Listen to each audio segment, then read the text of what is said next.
Hello guys, in this video I am going to show you where you can check the park schedule in the Busch Gardens application.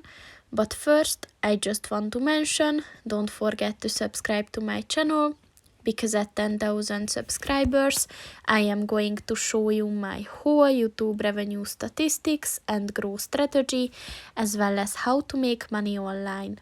Let's jump into it. First of all, open the application on your phone and then click on the guide button at the bottom of the page on the left. And first you have to select which park schedule what you want to see. So for that, click on the Welcome to Busch Gardens Tampa Bay button. And you can either select Busch Gardens Williamsburg or Busch Gardens Tampa Bay. So just click on the one that you want to set.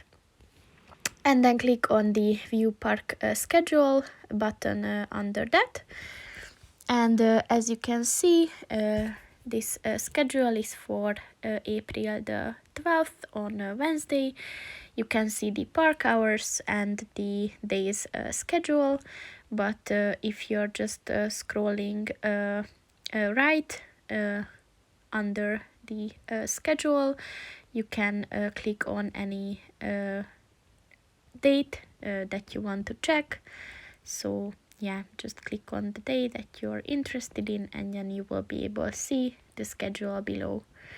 So that's pretty much it for this video, guys. See you in the next one. Goodbye.